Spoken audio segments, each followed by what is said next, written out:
Secretary General, Space Force Vice Commander Lieutenant General David Thompson recently indicated that the U.S. Space Force will propose the consolidation of current space acquisition organizations under an entity called Space Systems Command. As you're aware, Congress specifically mandated that the Space Rapid Capabilities Office act as an independent agency. We did that to ensure that it continues to be able to adapt and innovate quickly.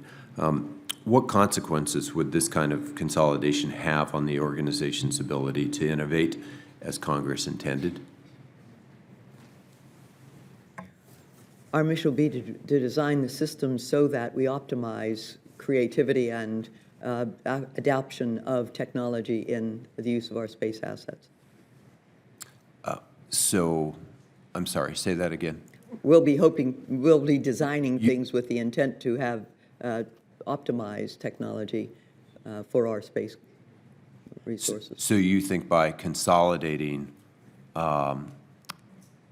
Space RCO into this broader capabilities office, you're actually going to be improving their ability to? So I'm not speaking to specifically that consolidation, with which I'm not. Because my concern is that one of the reasons why Congress has historically, General, do you want to jump in here? Yeah. I mean, Yes, sir. We've been trying to protect this entity because it innovates quickly, and bureaucracy has a tendency to want to swallow things that innovate quickly. Yes, sir. Amen. You know what, the Secretary's direction to us has been crystal clear.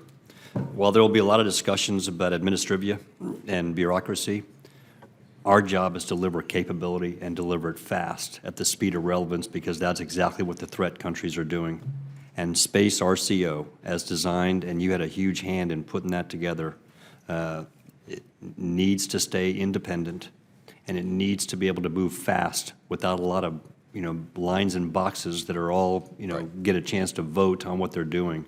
So we specifically built that on the model of our Air Force Rapid Capabilities Office.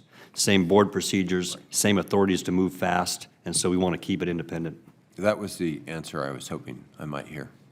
I want to move on to PFAS, and Secretary Barrett, I don't know how to say this other than I am, I heard you earlier say that you're working with communities, but in the case of Clovis, New Mexico, I'm sort of beyond frustrated by the utter lack of communication and any level of coordination at this point between Air Force leadership and local government elected officials for the city of Clovis. We recently received a response letter to the entire delegation. It was wholly inadequate.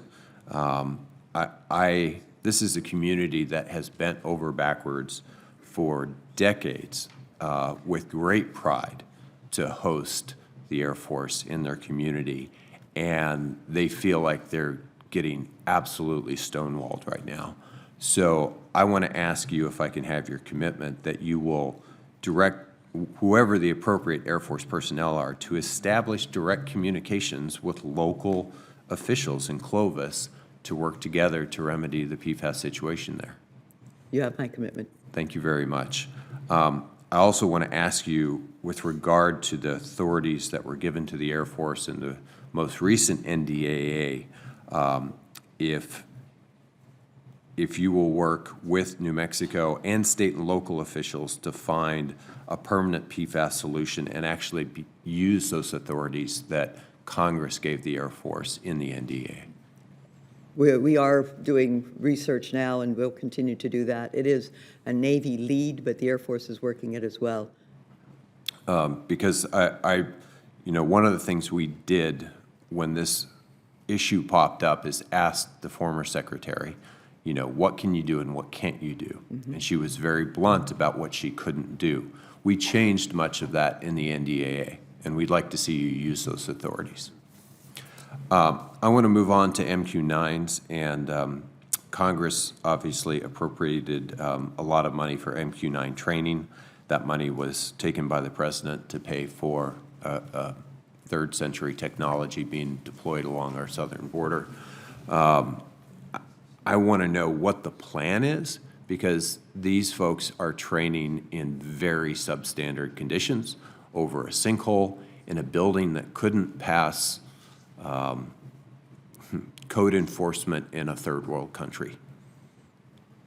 Yeah, sir, we're working through the mitigation right now. As you know, it's been fairly recent that we're working our way through this. I just go back to the question we were asked as Joint Chiefs, which is, describe the impact relative to defending the nation and the immediate significant strategic impacts, and that's where the chairman gave his answer, and so that's where the Joint Chiefs are right now. Yeah, I understand the strategic impacts. I think it's just reprehensible when you walk through that facility to see our best and brightest training in a facility that is not safe, that you couldn't get to pass code in any community in the United States where there's duct tape on the walls, and these are our best and brightest.